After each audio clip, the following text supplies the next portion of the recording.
हमारे जो अध्यक्ष हैं विधायक संजय गर्जी और उनकी पूरी कमेटी जो प्रदेश की है, उसका कार्यक्रम था। उन सब पदाधिकारियों का स्वागत का कार्यक्रम। हमारे व्यापारी साथियों ने बहुत सारे महत्वपूर्ण सवाल उठाए हैं कि लॉकडाउन के समय पर सबसे ज्यादा नुकसान उनका हुआ है।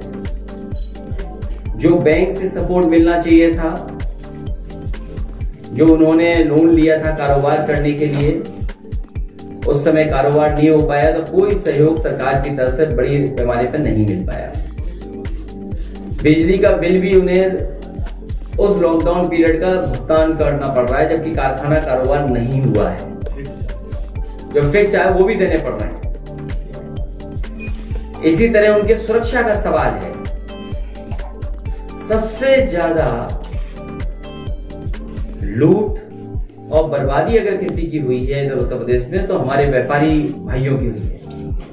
और कई उदाहरण हम दे सकते हैं जिसमें व्यापारियों की हत्या हुई, वो कैद थी कैमरों में। सरकार जब बनी थी उस समय मथुरा की घटना सीसीटीवी में थी कैद, कि किस तरीके से एक सुनार के यहां घटना हुई, जान ले ली गई, हत्या कर दी गई। सीतापुर की घटना सबको पता है। और अखबारों के माध्यम से और जानकारी जो संगठन के हमारे समाजवादी पार्टी के लोगों ने दिया कि प्रतापगढ़ से एक व्यापारी परिवार यहां मुख्यमंत्री आवास में मिला था करके और वापस गया तो उस परिवार की हत्या हो गई। वो सुरक्षा मांगने आया था। तो कोई व्यापारी अगर मुख्यमंत्री आवास तक पहुंच जाए और अपनी तकलीफ परेशानी, डायल 100 जो अब डायल 112 है, उसमें विशेष सुविधा कहीं बनानी पड़ी। तो मैं बधाई देता हूं व्यापार सभा के सभी पदाधिकारियों को कि उन्होंने बहुत अच्छा संगठन का काम शुरू किया है। और आज का दिन जो तय उन्होंने किया, इसलिए हम उन्हें बधाई देते हैं कि जब चुनाव घोषित हुआ था तो 4 जनवरी को ही चुनाव घोषित हो गया था। और अब 1 साल है जब चुनाव घोषित हो जाएगा। और व्यापारी साथियों ने आज संकल्प लिया है कि आने वाले समय में बदलाव होगा और व्यापार भी बढ़ेगा, उत्तर प्रदेश खुशहाली के रास्ते पे भी जाएगा। और जो तरक्की खुशहाली के काम हुए थे उनको फिर दुगनी रफ्तार से आगे बढ़ाएंगे। हमारे बगल में पम्मी जैन साहब हैं, ये बहुत कन्नौज से हैं। और कन्नौज के बारे में मैं इसलिए कहूं कि उस लोकसभा ने डॉक्टर राम मनोहर लोहिया उन्हें लोकसभा में भेजा, नेताजी को चुन करके भेजा, हमें चुन करके भेजा, डिम्पल उनको भी चुन करके भेजा। एक्सप्रेसवे बना, मंडी का काम अभी भी अधूरा है, मंडी नहीं बन पाई। लेकिन जो कन्नौज की पहचान है, कन्नौज का इतिहास बहुत शानदार रहा है।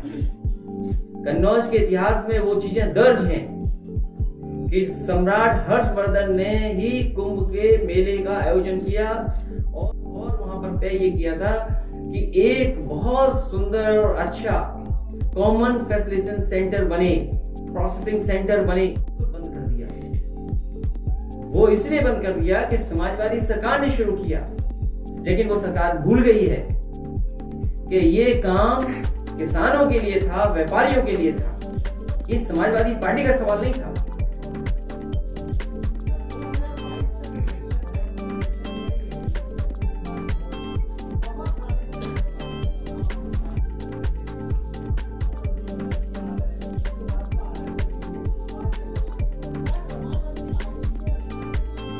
अच्छा, आपके चैनल पे हमारा टाइम स्लॉट कितना ही होगा? तब ठीक है। अब हमें पता है तो फिर हम जानते हैं कि क्या है हमारा टाइम स्लॉट। बस दिखाए जाएंगे, हटाए जाएंगे। तो ये जो सवाल पूछा है, मैंने आपसे कहा कि समाजवादी पार्टी किसी भी बड़े राजनीतिक दल से गठबंधन नहीं कर रही है। जितने भी छोटे दल हैं उनके लिए समाजवादी पार्टी के पास गुंजाइश है। अभी समाजवादी पार्टी के साथ कई छोटे दल हैं। कई बार के मुख्यमंत्री हो गए, लोकसभा में भी है, कई जगह।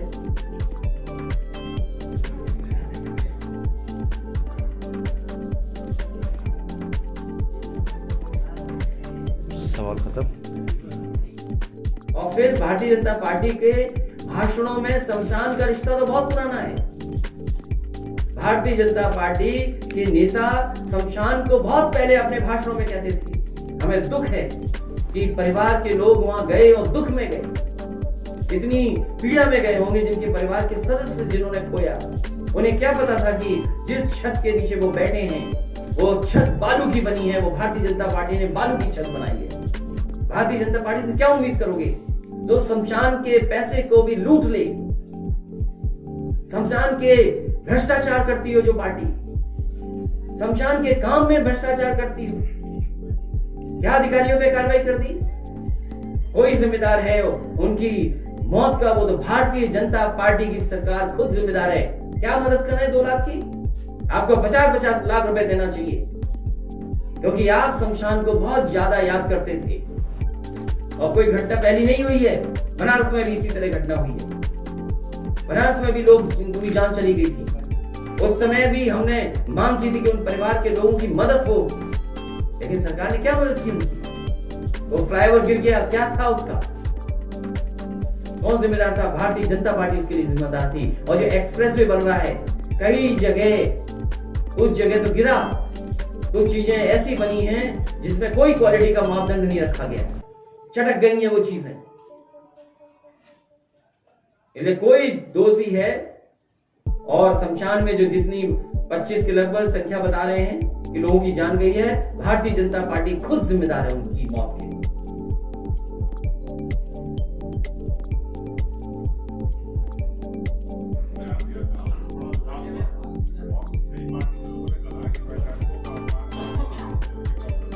आप पूरा समाजवादी पार्टी और मैंने जो कहा वो पूरा आप दिखाइए।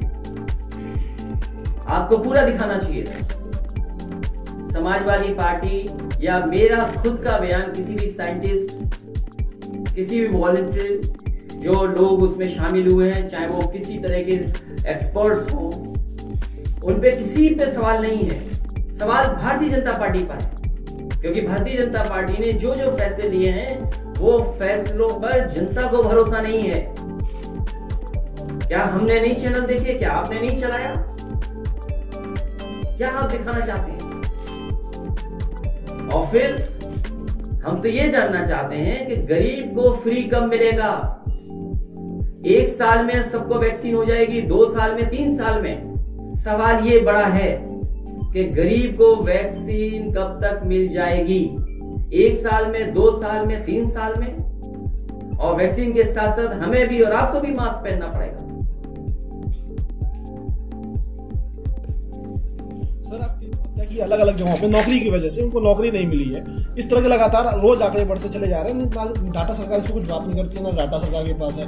और भारतीय कैसे मैनेज हो जाए इसलिए करते हैं। हमारे कितने किसान इतने दिनों से धरने पर बैठे हुए, वो सरकार से एमएसपी मांग रहे हैं। सरकार सुनने के लिए तैयार नहीं। और यही सरकार वो है जिसने किसानों से कहा कि हम आय दोगुनी कर देंगे। अगर आप आय दोगुनी करना चाहते हैं तो अभी आपको मौका मिला है, किसानों को खुश कर दें। और इसी तरह जो सवाल आपने पूछा है ये महत्वपूर्ण सवाल है, क्योंकि जब 1 करोड़ रोजगार और नौकरी देने की बात हुई थी तो इसी उत्तर प्रदेश में प्रधानमंत्री जी ने दिल्ली से वर्चुअली उद्घाटन किया था, तारीफ की थी कि सरकार ने कितनी नौकरी दे दी। और मैं चाहूंगा ये जब सवाल आपने उठाया है तो अभी हाल में ही एक टीवी इंटरव्यू में मुख्यमंत्री जी ने क्या कहा कि 3 लाख नौकरी दी, फिर 4 लाख नौकरी दी, फिर कहा हमने इतनी नौकरी दे दी और हमने 1.5 करोड़ नौजवानों को रोजगार दे दिया। अगर इन्होंने वाकई में इतनी नौकरी और रोजगार दिए होते और इतना इन्वेस्टमेंट जो कह रहे हैं वो आया होता तो शायद उत्तर प्रदेश का एक भी नौजवान आत्महत्या नहीं करता। और ये केवल पॉलिटिकल पार्टीज के नेताओं को कैसे परेशान करें, इनकी सरकार के खिलाफ कौन खबर बना रहा है उसको कैसे परेशान करें। इसी वजह से लॉ एंड ऑर्डर भी इनके हाथ में नहीं है। उस लॉ एंड ऑर्डर जिस सरकार के हाथ में नहीं है वो कैसे इन्वेस्टमेंट लाएगी? क्या जौनपुर की घटना मामूली है? एक बच्चे की हत्या हो गई, फिरौती मांगी गई, कोई मामूली घटना है ये? नौजवान आत्महत्या कर रहा है, किसान आत्महत्या कर रहा है, इनके कान में नहीं जा रही आवाज। वो महोबा में समाजवादी पार्टी के नेता कार्यकर्ता गए थे, सब जिन किसानों ने आत्महत्या की थी अपनी जेब से विधायक एमएलसी मदद करके आए थे। सबसे ज्यादा किसानों ने आत्महत्या की महोबा में।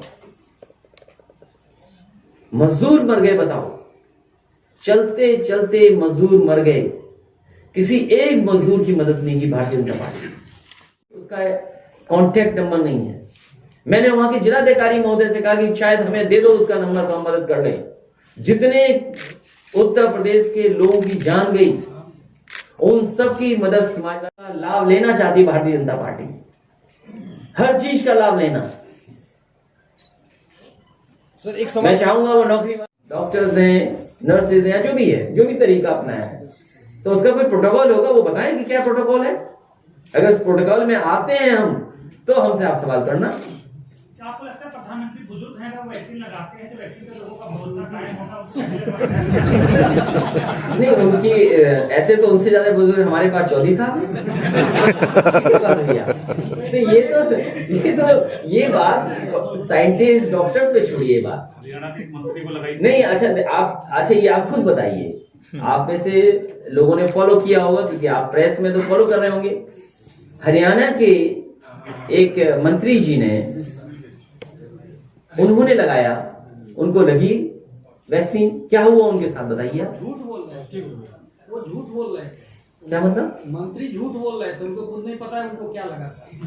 तो भाई अब ये देखिए, ये तो मैं नहीं कर सकता हूं। मैं तो हरियाणा नहीं गया, मैं आपको पे भरोसा कर रहा हूं, जो आपने खबर बनाई वो उस पर भरोसा कर रहा हूं, जो टीवी पे चला, किस चैनल पे क्या चला, मैं उस पर भरोसा कर रहा हूं। तो वो जब देखा कि उन्होंने वैक्सीन ली, उसके बाद वो बीमार हो गए, सरकारी अस्पताल में नहीं इलाज पाया, तो उन्हें प्राइवेट हॉस्पिटल में जाना पड़ा, तब उनकी जान बची। अभी कुछ दिन पहले वो डिस्चार्ज हुए हैं, तो वो बेहतर बता सकते हैं कि उन्होंने कौन सी वैक्सीन ली है। कम से कम उन्हीं का इंटरव्यू करा दें, सबको बता दें। सर मेरा जो सवाल था, 2022 का जो इलेक्शन है, इलेक्शन ईयर ही है, वैक्सीन की बात तो बहुत है, बहुत सारे नए लोग आ रहे हैं। आम आदमी पार्टी दस्तक दे रही है, असदुद्दीन ओवैसी आ रहे हैं, भाजपा अलग लगी हुई है, शिवपाल अलग लगे। क्या समाजवादी पार्टी को इससे कोई? अच्छा, आपके चैनल पे हमारा टाइम स्लॉट कितना है ये बताओ पहले। आपको पता नहीं है कितना है? अरे तब ठीक है। अब हमें पता है तो फिर हम जानते हैं कि क्या है हमारा टाइम स्लॉट। बस दिखाए जाएंगे, हटाए जाएंगे। तो ये जो सवाल पूछा है, मैंने आपसे कहा कि समाजवादी पार्टी आम दल नहीं, वो तो बड़ा भी दल हो सकता है ना, क्योंकि उनकी एक सरकार है, मुख्यमंत्री है, और कई बार के मुख्यमंत्री हो गए, लोकसभा में भी है, कई जगह है।